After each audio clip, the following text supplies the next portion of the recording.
Warga desa, Menteri Pendayaan Aparatur Negara dan Reformasi Birokrasi mengungkapkan masih harus menghadapi dilema dalam reformasi birokrasi.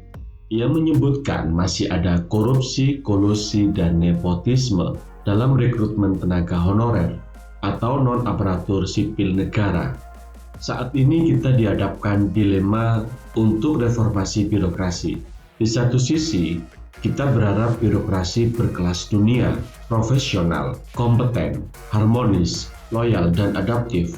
Tetapi saat ini kita menghadapi ada zona nyaman, ada KKN di dalam rekrutmen honorer atau non-ASN. Istilah kami adalah ASDP, anak, saudara, dan ponakan di beberapa tempat. Tetapi banyak pula honorer hebat yang membantu pekerjaan inti di daerah-daerah.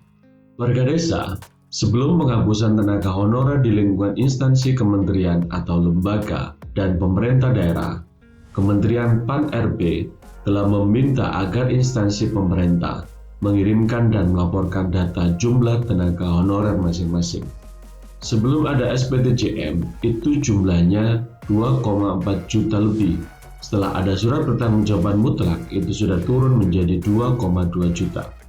Warga desa, saat ini masih ada 102 kementerian atau lembaga dan Pemda yang belum mengirimkan surat pertanggungjawaban mutlak yang berisikan data jumlah tenaga honorer.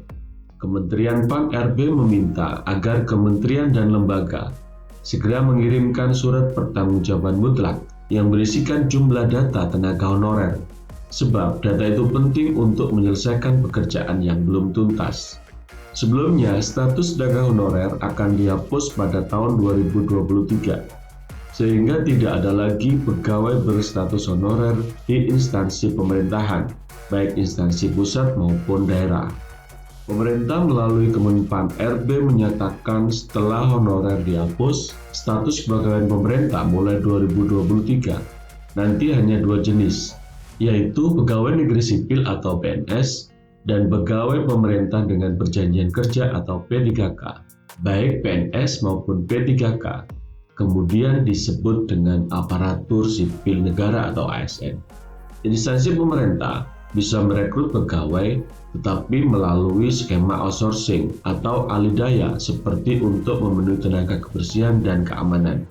Dalam pasal 8 PP nomor 48 2005 tentang pengangkatan tenaga honorer menjadi calon pegawai negeri sipil, secara jelas telah dilarang untuk merekrut tenaga honorer. Ketentuan honorer dihapus ini juga termaktub dalam pasal 96 PP nomor 49 tahun 2018 tentang manajemen P3K. Warga desa, masalah yang sangat rumit di negeri ini salah satunya adalah tentang pegawai. Pada saat ada pendataan untuk rekrutmen PNS, maka dulu-dulunya mesti jumlah itu akan terus bertambah dan tidak pernah berkurang. Data yang masuk menjadi PNS itu seringkali menjadi anomali. Sudah diambil sekian ribu untuk PNS, tetapi sisanya bertumbuh lagi menjadi tenaga honorer baru yang menjadi beban pemerintah. Dan ini menjadi masalah yang seringkali muncul di setiap tahunnya. Program pemerintah untuk menjalankan P3K ini dinilai adalah upaya yang baik, karena nanti pemenuhan kebutuhan pegawai di setiap instansi adalah resmi menjadi tanggung jawab negara, yakni menjadi aparatur sipil negara. Pilihannya kalau tidak menjadi pegawai negeri sipil, ya tentu menjadi P3K.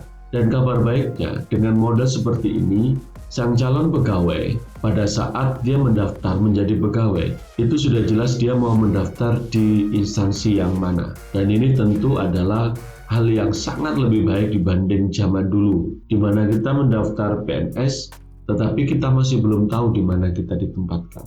Hal yang kedua adalah dengan P3K ini beberapa haknya dibatasi, sehingga proses mutasi pun akan menjadi lebih susah. Hal ini karena adanya proses mutasi di zaman-zaman dulu berpotensi untuk menjadikan sebuah instansi senantiasa kebingungan antara kekurangan ataupun kelebihan pegawai. Namun dengan program P3K ini, maka data itu akan bisa lebih baik lagi.